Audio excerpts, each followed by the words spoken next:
आज हम जा रहे हैं जयपुर के नाहरगढ़ किले को देखने के लिए। नाहरगढ़ का किला अरावली की पहाड़ियों पर स्थित आमेर के किले और जयगढ़ के किले की तरह ही शहर को आक्रमणकारियों से बचाने के लिए बनाया गया था। नाहरगढ़ का किला जयपुर जंक्शन से 6 किलोमीटर और आमेर फोर्ट से 9 किलोमीटर की दूरी पर है। यहाँ तक जाने का आपको कोई डायरेक्ट साधन नहीं मिलेगा, इसलिए अगर आपको यहाँ आना है तो आपको या तो अपनी पर्सनल व्हीकल से आना पड़ेगा या फिर रेंटल व्हीकल से आना पड़ेगा।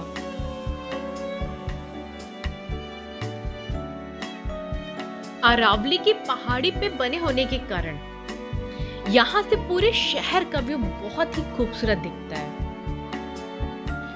और यहाँ के व्यू का नजारा लेते हुए ये सफर बहुत ही आनंददायक हो जाता है।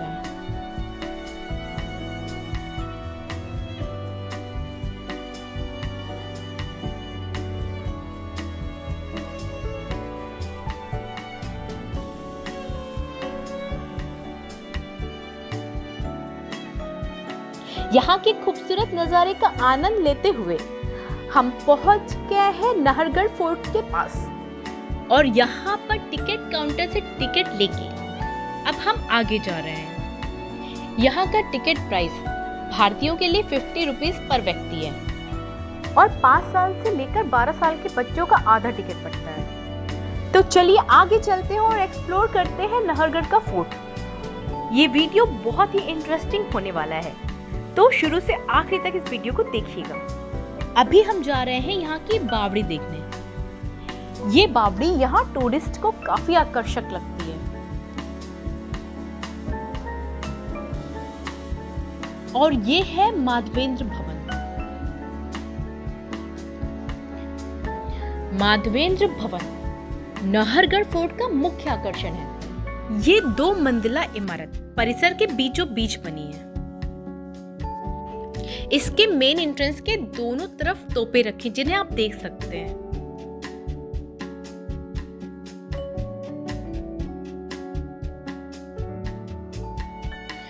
महाराजा सवाई माधव सिंह द्वितीय ने 1880 से लेके 1922 के बीच इसका निर्माण करवाया था।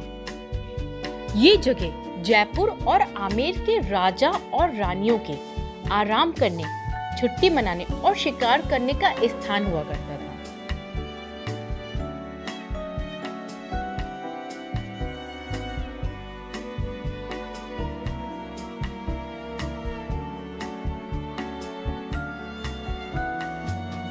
नाहरगढ़ फोर्ट में कई मूवीज की भी शूटिंग हुई है, जिसमें जोधा अकबर और रंग दे बसंती भी शामिल है।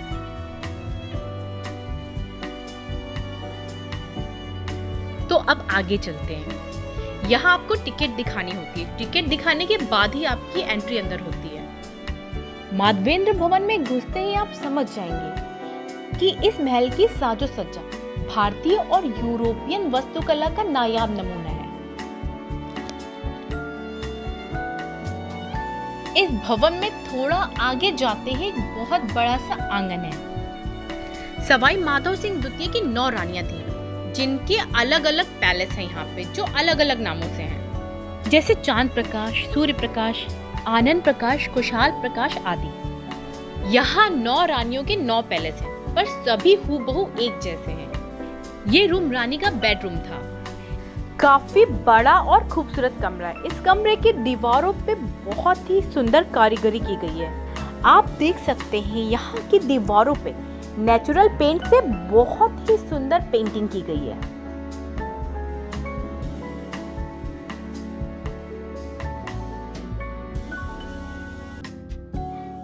अब हम ऊपर की मंजिल पर आ गए हैं। ऊपर की मंजिलों का इस्तेमाल रानियां गर्मियों के दिनों में रहने के लिए करती थीं।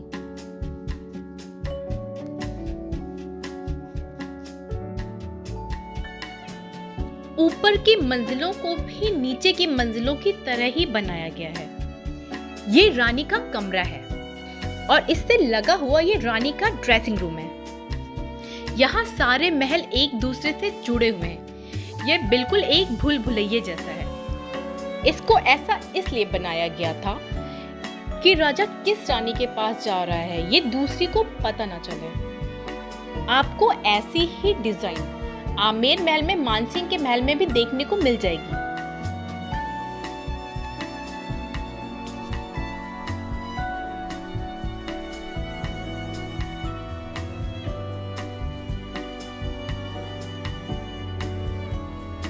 और अब हम आ गए इस महल की छत पर। थोड़ी देर में सनसेट होने वाला है। इस फोर्ट में एक सनसेट पॉइंट भी है जो यहाँ से कुछ दूरी पर है और काफी लोग वहाँ पे सनसेट का व्यू एंजॉय करने जाते हैं। फिलहाल हमने सोचा है कि हम इस महल की छत से सनसेट का व्यू एंजॉय करेंगे और साथ ही यहाँ से पूरे जयपुर शहर का व्यू जो बहुत ही खूबसूरत दिख रहा है उसका आनंद भी उठाएंगे।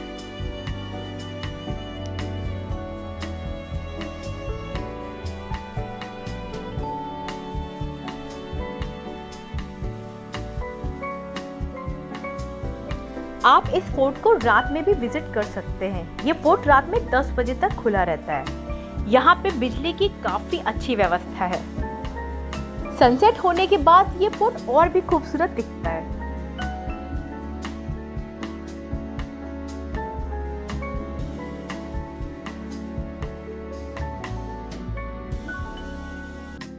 अभी आप देख रहे होंगे यहाँ पे काफी भीड़ हो गई है।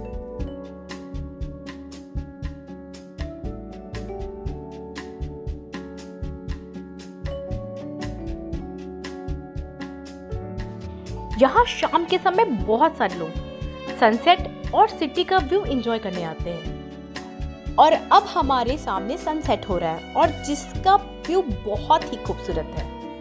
हमारे साथ आप भी इस व्यू को एंजॉय करिए।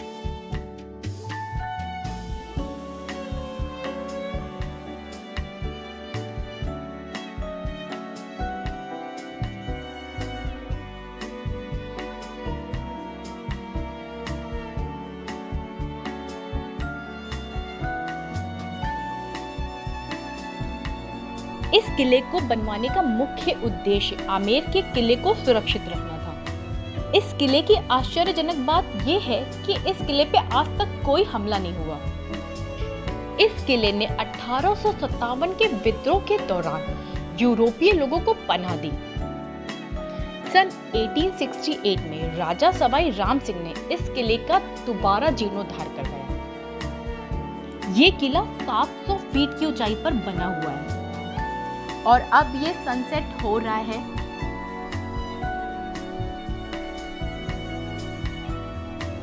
और यहाँ से जो आपको दिख रहा है ये सनसेट पॉइंट है। लोग यहाँ से सनसेट का व्यू एंजॉय करते हैं।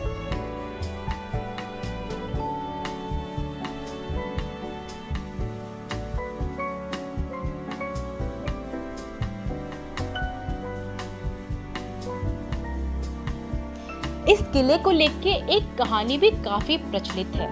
कहते हैं इसका पुराना नाम सुदर्शनगढ़ था। बाद में इस जगह का नाम मृत युवराज नाहर सिंह के नाम पर रखा गया। कहते हैं कि युवराज की प्रेतात्मा चाहती थी कि इस दुर्ग का नाम उनके नाम पे रखा जाए। कहते हैं इस दुर्ग के निर्माण के दौरान यहाँ पे कई ऐसी गतिविधियां होती थी जिससे इसका काम रुक जाता था। यहाँ तक कि यहाँ काम कर रहे मजदूर डर के भाग जाते थे। इस किले का नाम नाहर सिंह के नाम पर रखने के बाद इस किले के निर्माण में आ रही सारी अड़चनें दूर हो गईं।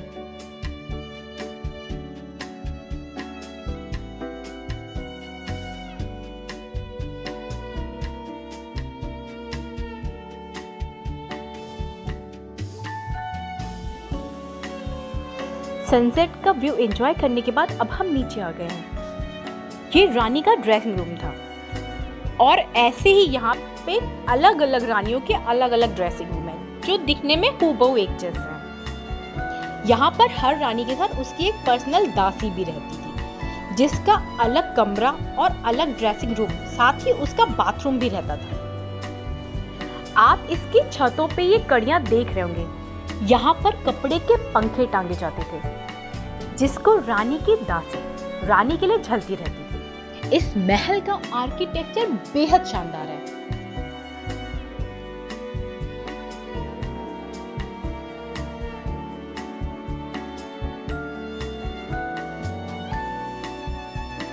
इस आंगन में मनोरंजक कार्यक्रम हुआ करते थे। जिन कार्यक्रमों को रानियां महल के ऊपर बनी खिड़कियों से देखा करती थी। इस महल में रानियों के सभी अपार्टमेंट के मुख्य द्वार एक जैसे हैं। रानियों की खूबियों के आधार पर उनको उस नाम के महल दिए गए थे। आप इन महलों के नाम देख रहे होंगे, ये नाम उन रानियों के नाम नहीं थे, बल्कि उनकी खूबियों के आधार पर उनके महल का नाम रखा गया था। ये सारे के सारे महल देखने में एकदम सिमिलर हैं।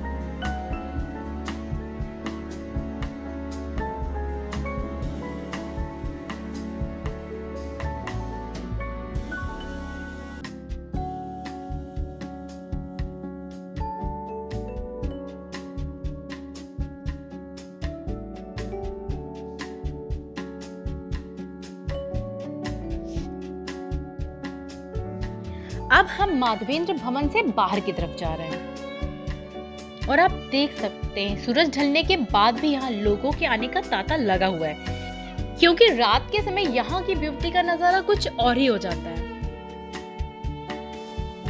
यहाँ पे बहुत सारी लाइट्स लगी हैं, जिसकी वजह से आपको रात में भी इस महल को देखने में असुविधा नहीं होगी। रोशनी से ये पूरा महल जगमगाता रहता है।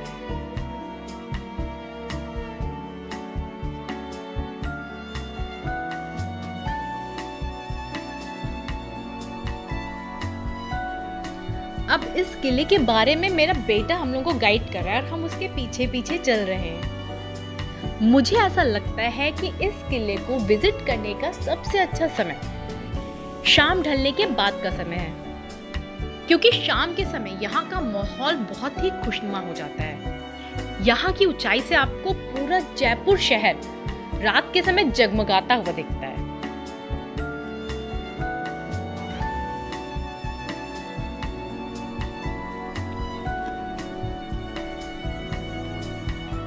यहाँ पर एक दीवाने खास नाम का फैमिली रेस्टोरेंट भी है, जहाँ आपको ब्रेकफास्ट, लंच और डिनर भी मिल जाता है। यहाँ पर आप राजस्थानी फूड भी एंजॉय कर सकते हैं।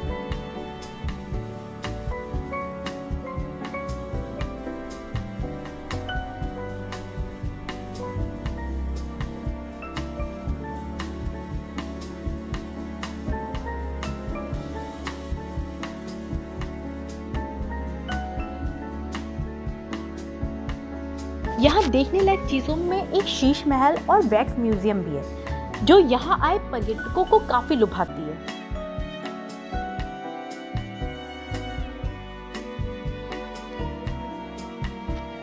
ये वैक्स म्यूजियम सप्ताह के सभी दिन खुला रहता है और आपको इसे अच्छे से देखने में 1.5 से 2 घंटे लग जाएंगे। यहाँ वैक्स म्यूजियम के टिकट प्रति व्यक्ति 350 रुपए है और आप इसके साथ शीश महल भी देखना चाहें तो उसके लिए आपको टोटल 500 रुपए का टिकट लेना होगा, जिसमें आप इन दोनों ही जगहों को एक्सप्लोर कर सकते हैं।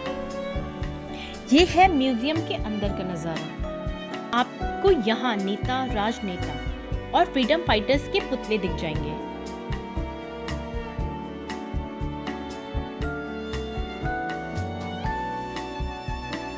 यहाँ आप अपने पसंदीदा खिलाड़ियों के भी मोम के पुतले देख सकते हैं।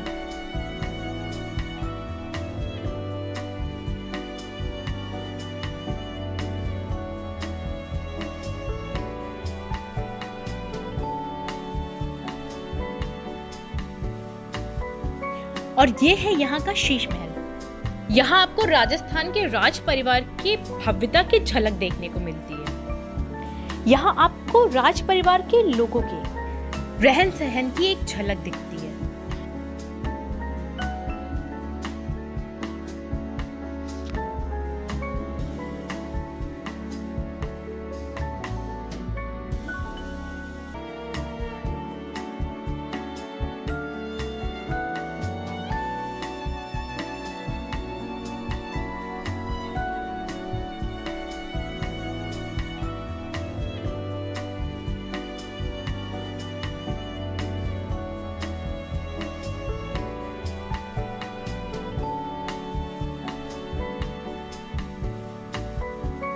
शीश महल को कांच के टुकड़ों से एक पैटर्न में बनाया गया है, जिन पे लाइट पड़ते ही ये जगमगाने लगते हैं, जो बहुत ही खूबसूरत दिखता है।